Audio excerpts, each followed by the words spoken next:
सांगोला नगरीच्या इतिहासामध्ये आज या भारत भूमीचे सुपुत्र महामानव भारतरत्न डॉक्टर बाबासाहेब आंबेडकरांचा पूर्णाकृती पुतळा या चबुतऱ्यावरती आगमन होत असताना आज महामाता भीमाई रमाजी आंबेडकर यांची 171वी जयंती आहे आणि मंचावर उपस्थित या तालुक्याचे माजी आमदार आमच्यासारख्या तरुणांचे मार्गदर्शक माननीय ॲडव्होकेट शहाजीबाबू पाटील, मंचावर उपस्थित आंबेडकरवादी चळवळीचे सर्व नेते मंडळी आणि भारतरत्न डॉक्टर बाबासाहेब आंबेडकर जयंती उत्सव मंडळाचे अध्यक्ष, उपाध्यक्ष, संचालक मंडळ, मंचावरील सर्व मान्यवर, समोर बसलेले उपस्थित सर्व वडीलधारी मंडळी, तरुण सहकारी मित्रांनो, सर्वांना सर्वप्रथम जय भीम. जय भीम. आवाज येत नाही.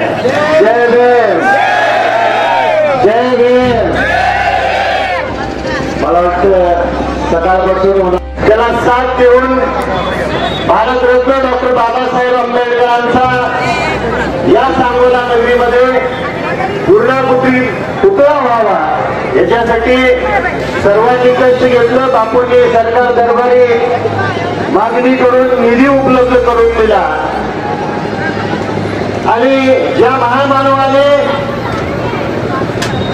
समता, बंधुता आणि स्वातंत्र्य हे आपल्याला संविधानाच्या माध्यमातून दिलं गेलं आणि त्या महामानवाचा पुतळ्याचा आगमन आज सांगोला नगरीमध्ये होते.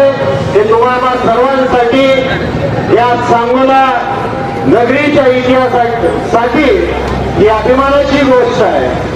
आज महामाता भीमाईंचा आज 171वी जयंती आहे.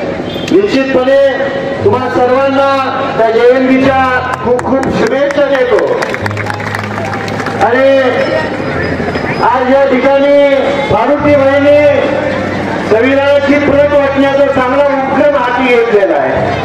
भविष्य काळामध्ये डॉक्टर बाबासाहेब आंबेडकरांचा विचार टिकला पाहिजे, संविधान टिकलं पाहिजे आणि संविधानाची अंमलबजावणी 1960 सालापासून या देशामध्ये होतीये. तो विचार टिकवण्यासाठी आपण सर्वजण भविष्य काळामध्ये काम करूया. बरंचसं काम अपूर्ण आहे. तर जयंती उत्सव मंडळाला हे लोकप्रतिनिधी या नात्याने तुम्हाला शब्द देतो, प्रतिनिधी या नात्याने तुम्हाला विश्वास देतो आणि आज पुतळा आणताना मुंबई पासून सांगोल्यापर्यंत सर्वांनी कष्ट घेतले. तुम्हाला सर्वांचं मी खूप खूप अभिनंदन करतो आणि आभारी मानतो. त्याचबरोबर हा पुतळा ज्यांनी तयार केला असे कारागीर आणि या पुतळ्याच्या आगमनासाठी धम्मविधीसाठी आलेले कोल्हापूरहून आलेले बंते साहेब असतील, बंते समोटी आणि बंते गोविंदा मानोदा यांचंही मी त्याबद्दल तुम्हाला सर्वांचं